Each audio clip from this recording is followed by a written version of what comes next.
नमस्कार। आज आपण इथं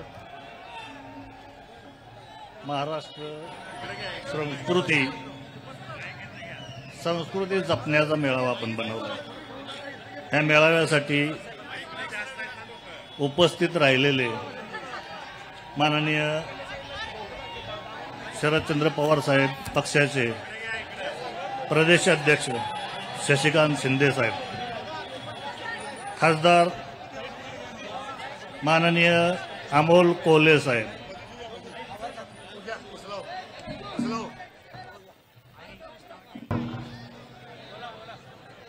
खासदार निलेश लंके साहेब, माननीय खासदार धैर्यशील मोहिते पाटील साहेब, माननीय आमदार जितेंद्र आव्हाड साहेब, माननीय राजेश टोपे साहेब, माननीय विश्वजित कदम साहेब, माननीय बाळासाहेब पाटील, माननीय अनुराधा लाड, माननीय उत्तमरावजी जानकर साहेब, माननीय आमदार रोहित पवार साहेब, माननीय रोहित पाटील, मानसिंगराव नाईक साहेब आणि व्यासपीठावरील सर्वच मान्यवर आणि पुढे बसलेले माझे बंधू आणि भगिनी, आज आपण माननीय जयंत पाटलांच्या वरती नको त्या खालच्या थराची जी टीका झाली, ह्या टीकेला सामान्य माणसामध्ये एवढा जनाक्रोश आहे आणि त्यातल्या त्यात आमच्या धनगर समाजामध्ये तरी अतिशय मोठा आहे। तर ज्यांनी कुणी हे असलं टीकेचं कारस्थान केलंय त्यांना हे न शोभण्यासारखं आहे।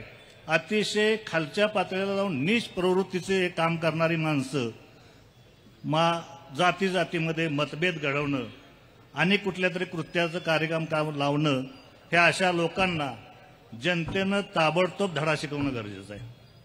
त्यांना कुठल्याही प्रकारची, तुम्हाला जनतेनं कशासाठी निवडून दिलं, जनतेची सेवा करा, तुम्हाला त्या दुष्काळ तालुक्यामधल्या जनतेनं कशासाठी निवडून दिलं ह्याची जर तुम्हाला जाणीव नसेल, तुम्ही तिथं जनतेची सेवा करा ना।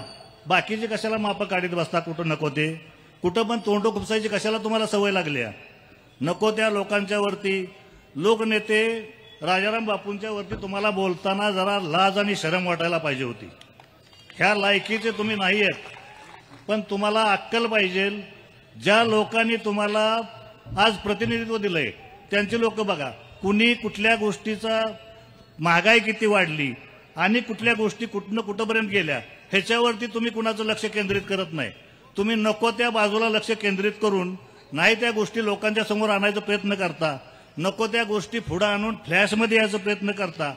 तर ह्या गोष्टीचा मी सर्वस्वीपणे आमच्या महाराष्ट्र धनगर समाजाच्या वतीनं निषेध करतो आणि माझं भाषण थांबवतो।